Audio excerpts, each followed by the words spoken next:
I'm going to show you how to group 4 different worksheets at one time.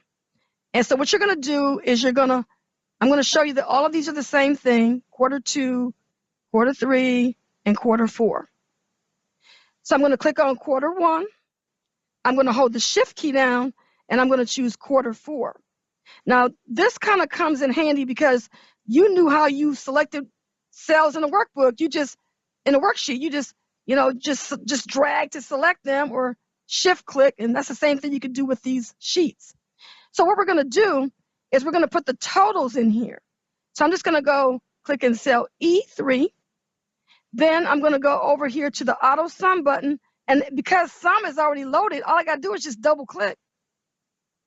And then it just gives me my 300. And now put your mouse pointer over the fill handle, which is the square located in the right-hand side of this box, and drag it all the way down to E9. So now, again, relative reference, because it's B4, it's referencing the row. So B and D is representing row 5, row 6, row 7, row 8. So what we're going to do is we're going to do a 3D reference where we're going to sum the values of these 4 worksheets onto this one worksheet. So what we're going to do is called a 3D reference. So we're going to go equal sum, open parenthesis. That starts it out. We're going to go down to quarter sheet 1, click on that. And then we're going to hold the shift key down and click on quarter 4. And then the total that I would like to have is in E3. Now, what I want y'all to do is I want y'all to take a look at my formula.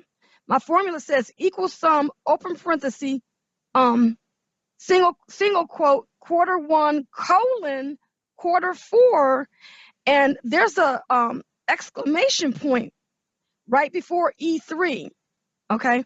So now, when I get done, I'm going to hit the enter key on the keyboard. It's going to come back over to 3D reference sheet. You're going to see your formula. And everything is just going across multiple worksheets, not cells on a worksheet, but multiple worksheets. Okay? And then the last thing that we're going to do is we're going to fill that handle, do the fill handle, and fill it down. So now you don't have to go and write this formula for every single one of these rows, because all you're going to do is just fill that formula down, and of course it's going to be relatively referencing you see what it says E3, E4, E5, E6, so it's really dealing with that. So all you got to do is just know what you're trying to do, and if you understand what you're trying to do, then you could always Google stuff and get the formula, because there's thousands of formulas out there that you can work with.